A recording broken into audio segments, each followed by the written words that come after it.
Hello guys, आपका स्वागत है क्लेविटीज के थर्ड एपिसोड में। जैसा कि लास्ट एपिसोड में आपने देखा कि एलिसिया गुंडों से बचने के लिए नीचे कूद जाती है और उन गुंडों को लगता है कि एलिसिया मर गई। अगर वो मर गई है तो हमारा बॉस हम पर बहुत ज़्यादा गुस्सा करेगा, इसीलिए वो उसको देखने के लिए नीचे आने लग जाते हैं। इसके बाद हम एलिशिया को देखते हैं और एलिशिया अभी भी मरी नहीं होती है, लेकिन उसके गर्दन के नीचे उसको कुछ भी फील नहीं हो रहा होता है, क्योंकि उसके गर्दन के नीचे उसकी पूरी तरह से बॉडी टूट चुकी है और उसका बहुत सारा खून बह चुका है। लेकिन वो अभी भी जिंदा है। वो अपनी बॉडी को मूव भी नहीं कर पा रही है, लेकिन वो जैसे ही अपनी बॉडी को बोलती है कि मूव करो, तभी अचानक से उसके ब्लड से क्लैन की छवि बन जाती है और वो कहता है कि तुम्हारा बहुत सारा ब्लड लॉस हो गया है और इसी तरह से अगर तुम्हारा ब्लड लॉस होता रहा तो तुम्हारे शरीर से खून खत्म हो जाएगा और तुम मर जाओगी। लेकिन जब तक मेरा काम तुमसे चल रहा है तो तब तक मैं तुम्हारे अंदर ये ब्लड, मैजिकल ब्लड डालता रहूँगा और इस ब्लड की मदद से तुम बिल्कुल ठीक हो जाओगी। पर तुम्हारे वो बॉडी पार्ट्स कभी वापस नहीं आएंगे जो पूरी तरीके से ख़त्म हो चुके हैं। तब यहाँ पे एलिसा कहते हैं कि अगर ऐसी बात है तो तुम आखिरकार मुझे ठीक क्यों नहीं कर रहे हो, क्या आप तुम्हें मेरी कोई ज़रूरत नहीं है। तब यहाँ पे क्लैन कहता है कि नहीं, ऐसी बात नहीं है, मैं तुमसे बस एक क्वेश्चन पूछना चाहता हूँ। मैंने लूना के लिए एक वेंटर्स ढूंढ लिया है जो कि गुंडों के साथ ही पली बड़ी है और उसे देखकर मुझे लगता है कि उसके साथ बहुत ज़्यादा मिसबिहेव होता है, तो इसीलिए मुझे लगा कि अगर मैं उसे ऑफ़र दूंगा तो वो मेरे ऑफ़र को एक्सपेक्ट करेगी। लेकिन उसने मुझे मना कर दिया, आखिरकार ऐसा क्यों, तुम्हें तो ये चीज़ पता ही होगी। तब एलिसा कहती है कि वो वजह इसलिए क्योंकि उसकी नज़रों में तुम भी एक नौकर ही हो, मतलब एक स्लेव हो, और यहाँ उसे यहाँ से आज़ाद नहीं करा सकता है। और ऊपर से यहाँ अगर कोई भी भाग जाता है तो उसे गुंडे जिंदा मार देते हैं, जिस वजह से उसे मौत का डर लग रहा होगा। और अगर तुम चाहो उसे विश्वास दिलाना तो तुम्हें उन गुंडों को मारना होगा और ये तुम्हारे लिए तो काफ़ी ज़्यादा आसान होने वाला है।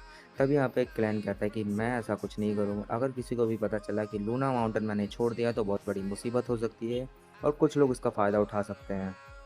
और अगर किसी को भी पता चला कि हम यहाँ पर है तो हमारा सारा प्लान खराब हो जाएगा और हम सभी मुसीबत में आ जाएंगे। तो इसीलिए इन गुंडों को अब तुम मारोगी, क्योंकि एक हीरो तो गुंडों को ग्रुप को हरा ही सकता है ना। तो ये सुनकर हेलेशिया हैरान हो जाती है और ये सुनकर वो मना कर देती है। लेकिन क्लैन उसकी कुछ भी नहीं सुनता है और उसे अपने मैजिकल ब्लड से सही कर देता है। और फिर एलिशा की सारी हड्डियाँ दोबारा से जुड़ने लग जाती है, जिस वजह से उसे बहुत दर्द होता है। पर वो जोर जोर से चिल्लाने लग जाती है और गुंडे ये सब देखकर हैरान हो जाते हैं। तभी गुंडों का ग्रुप डिसाइड करता है कि हम इसे पकड़ेंगे, ज़बरदस्ती इसको लेके जाएंगे जहाँ पर इसके लोगों का हथियार रखा हुआ है। तब एक बंदा एलिशा को कमज़ोर समझकर उसके ऊपर हमला कर देता है, लेकिन तभी अब एलिशा अपनी बॉडी से उसकी तलवार को रोक लेती है और उसे मुक्का मारकर दूर फेंक देती है। तभी एलिशा डिसाइड करती है कि उन गुंडों के ऊपर दया दिखाने से कोई फ़ायदा नहीं है, जिस वजह से वो उन सबको मारने का सोच लेती है और अपने आप को बेड़ियों से आज़ाद कर लेती है और इन सबके साथ लड़ने लग जाती है। इसके बाद हम क्लैन को देखते हैं और क्लैन लूना को देखते हुए कहता है कि चलो अब नेहरू को ढूंढा जाए ताकि वो तुम्हारी वेंटर नर्स बनने के लिए तैयार हो जाए। और तुम चिंता मत करो, एलिशिया बहुत ज़्यादा ताकतवर है, क्योंकि एलिशिया पहली वो इंसान है जो मेरे सिंह पर हमला करने में कामयाब हुई थी। अब हम यहाँ नेहरू को देखते हैं जो कि अपने काम पर वापस चली गई है और कार में उसे देखकर खुश हो जाती है, क्योंकि वो अभी भी सही है और उसे किचन साफ करने के लिए कहती है। तब कार में ये देखकर काफ़ी ज़्यादा हैरान होती कि इतना मार खाने के बावजूद भी नेहरू इतने अच्छे मूड में कैसे है। इसीलिए वो इस चीज़ की वजह पूछने लगती है। तभी नेहरू कहती कि सिस्टर तुम क्या बाहर से आई हो। तभी कार में कहती है कि तुम्हें इससे क्या मतलब है। तभी यहाँ पे नेहरू कहती कि मैं यहीं पैदा हुई हूँ, जिस वजह से मैंने कभी बाहर की दुनिया नहीं देखी, तो इसीलिए मैं उसके बारे में जानना चाहती हूँ।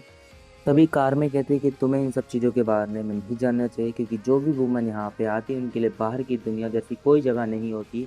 और आखिरकार तुम मुझसे ये सब अचानक क्यों पूछ रही हो, क्या तुम यहाँ से बाहर जाना चाहती हो। तभी नेहरू कहती कि ऐसी बात नहीं है, मैं तो बस ये सोच रही थी कि काश मैं भी बाहर जा पाऊँ, क्योंकि मुझे जानना है कि आखिरकार बाहर की दुनिया कैसी है। और आज मुझे इसीलिए ऐसा लगा क्योंकि आज मुझे किसी ने बाहर जाने के लिए पूछा। तभी कार में उसे थप्पड़ मार देती है और कहती कि ऐसे सपने देखना बंद करो, क्योंकि लोग औरतों का अगवा करके उसे बेच देते हैं और उसे ठिकाने लगा देते हैं। और आखिरकार तुम जैसी लड़की को मेरे से पहले किसने बाहर जाने का ऑफर दे दिया, ये मैं बिल्कुल स्वीकार नहीं करूँगी। तभी ब्रोको ये सब सुन लेता है और वो इनसे मिलने आ जाता है, जिस वजह से कार में डर जाती है। तब हमें पता चलता है कि ब्रोको यहाँ पे इसीलिए आया है ताकि वो लूना से मिल सके, जिस वजह से वो नेहरू को यहाँ से अपने साथ लेके चला जाता है और कार में उसे रोकने की कोशिश करने लग जाती है, लेकिन ब्रोको के आगे वो कुछ नहीं कर पाती है। फिर यहाँ पे कार में सोचने लग जाती है आखिरकार कौन बेबीज को अब दूध पिलाएगा। तब यहाँ पे क्लैन आ जाता है और लूना आ जाता है और वो कहती कि तो इसको दूध चाहिए। अब ये कभी नहीं हो सकता क्योंकि नेहरू ने वो सपना देख लिया जो उसको देखना अलाउड नहीं है। तभी क्लैन पूछता है कि आखिरकार इसका क्या मतलब है। तभी कार में कहती है कि अब मैं तुम्हें क्या ही बताऊं। तभी इसके बाद कार में जैसे ही क्लैन की आंखों में देखती है, उसे देख के ही वो डर जाती है और क्लैन को सब कुछ एक्सप्लेन करने लग जाती है। और यहाँ दूसरी तरफ ही ब्रोको नेहरू को एक केव में लेकर चला जाता है जिसके बारे में नेहरू को पता नहीं होता है, जिस वजह से वो उसे पूछने लग जाती है इस केव के बारे में। और यहाँ पे ब्रोको कहता है कि ये पहले एक मैजिकल माइन थी और यहाँ पर बहुत सारे ऐसी माइंस हैं। तुम्हें पता है कि यहाँ पे ऑयल प्लांट्स यूज करते हैं। इसका ऑयल भी मैजिक और डिजॉल्व करके ही बनाया जाता है क्योंकि स्वॉर्ड बनाने के अलावा मैजिक को बाकी चीज़ों के लिए भी यूज़ करा जा सकता है। और मैंने इसके ऊपर बहुत सारी रिसर्च करी है। तब वहाँ नेहरू को उसकी किसी की हड्डियाँ दिखाई देती है और वो अचानक से अंधेरे में हो जाती है, जिस वजह से नेहरू डरने लग जाती है और चिल्लाने लग जाती है और ब्रोको को कहती है कि लैंप जलाओ। और जैसे ही ब्रोको लैंप जलाता है तो नेहरू के पीछे पैटी खड़ी होती है और ब्रोको कहता है कि तुम्हें पता है कि जो मैंने रिसर्च की है मैंने उससे मैजिक और पाउडर को बहुत से अलग अलग लिक्विड के साथ मिलाया है जिस वजह से मैं डीमंस को कंट्रोल कर सकता हूँ। और ऊपर से आज तुमने हमें धोखा दिया, तुमने भागने का चाहा यहाँ से, तो इसीलिए तुम्हें पैटी का डिनर बनना पड़ेगा। तभी नेहरू वहाँ से भागने लग जाती है लेकिन पैटी उसे खाने के लिए हमला कर देती है और वो सोचने लग जाती है काश मैंने उसका हाथ पकड़ लिया होता तो आज मैं यहाँ पर नहीं होती, मैं बच पाती। तभी वहाँ पे लूना दिखाई देता है और जिस वजह से वो उससे माफ़ी मांगती कि वो अब तुम्हें दूध नहीं पिला पाएगी और पैटी उसे खा जाती है, जिस वजह से रोना रोने लग जाता है।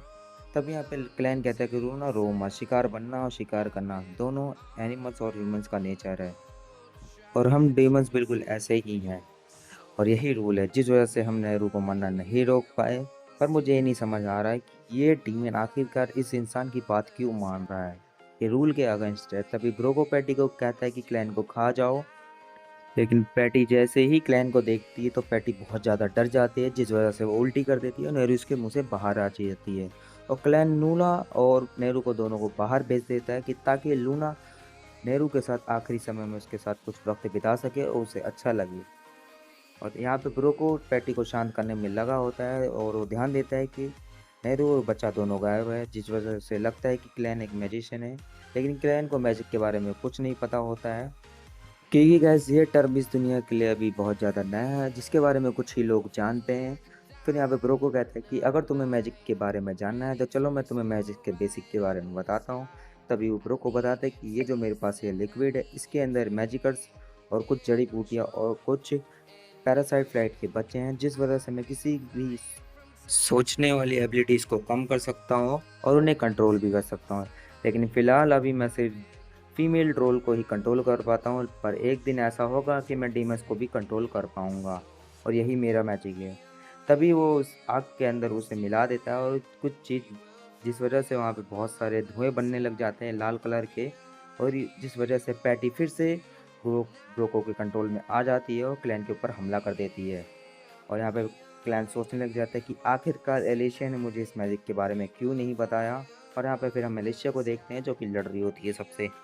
तभी हमें एलिशिया का बचपन दिखाया जाता है जहाँ पे वो तलवारबाजी सीख रही होती है अपने पापा से और अपने पापा से पूछती है कि आखिरकार वो एक ताकतवर तलवारबाज कैसे बने। तभी उसके पापा कहते हैं कि अगर तुम्हें ताकतवर तलवारबाज बनना है तो तुम्हें कभी भी हेजिटेट नहीं करना है, क्योंकि अगर तुम कभी भी अपने अपोनेंट को मारने में हेजिटेट करोगी तो फिर ये तुम्हारे लिए कमज़ोरी होगी, जिससे तुम्हारी तलवार की स्पीड और तुम्हारी पावर कम हो जाएगी, जिस वजह से तुम्हें कभी भी तुम सामने वाले को नहीं मार पाओगी। तो इसीलिए अगर तुम अपने दुश्मनों को मारना है तो तुम्हें बिना डरे आगे बढ़ना होगा।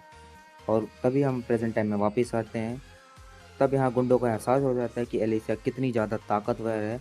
तभी एक गुंडा उसकी तलवार को तोड़ देता है जिस वजह से एलिसिया को एहसास होता है कि मैं इनसे अकेले तो नहीं लड़ सकती हूँ, मुझे एक ताकतवर तलवार चाहिए होगी। और वो डिसाइड करती है कि मुझे उस हीरो की तलवार चाहिए और वो उस लेक की तरफ भागने लग जाती है और उसके पीछे सारे गुंडे पीछे पड़ जाते हैं। और जैसे ही ये लेक के पास पहुंचती है तो वो सोचने लग जाती है कि इस लेक में पिछले 300 सालों में कोई भी जिंदा वापस नहीं आया है, जिस वजह से गुंडों को लगता है कि एलिसिया उसके अंदर छलांग नहीं मारेगी। तब एलिसिया को एक एक्स मिलता है, उठाकर थोड़ी ऊंचाई पर जाती है। तभी वो सारी रस्सियाँ काट देती है और सभी लोग घिर जाते हैं। और उसे पकड़ने के लिए लकड़ी के प्लेटफॉर्म पर चढ़ने लग जाते हैं। तभी एलिशिया एक और रस्सी काट देती है, जिसकी वजह से सभी लोग नीचे गिर जाते हैं और बहुत सारे गुंडे पानी में गिर जाते हैं, जिस वजह से उनको मॉन्स्टर खाने लग जाते हैं। और तभी गुंडे नोटिस करते हैं कि एलिशिया यहाँ से गायब हो चुकी है और हम देखते हैं कि एलिशिया एक बैरल में बैठ के पानी की गहराई में जाने लग जाती है और सोचने लग जाती है कि मेरे पास अभी बहुत ज़्यादा बड़ा एडवांटेज है, क्योंकि मुझे सफोकेशन नहीं होगी और मैंने बहुत सारा ऑक्सीजन इनहेल कर लिया है। और हम देखते हैं कि एक बहुत बड़ा मॉन्स्टर उसका इंतज़ार कर रहा है अंदर, जिसके बारे में उसे बिल्कुल भी नहीं पता है। और यह एपिसोड यहीं पे ख़त्म हो जाता है। तो गाइस, ये एपिसोड आपको कैसा लगा कमेंट सेक्शन में ज़रूर बताएं। चैनल को सब्सक्राइब कर दे, बेल आइकन प्रेस कर दे, जिससे हमारी आने वाली हर वीडियो आपके पास सबसे पहले पहुंचे। तो चलिए गाइस, मिलते हैं नेक्स्ट वीडियो में। अभी के लिए गुड बाय।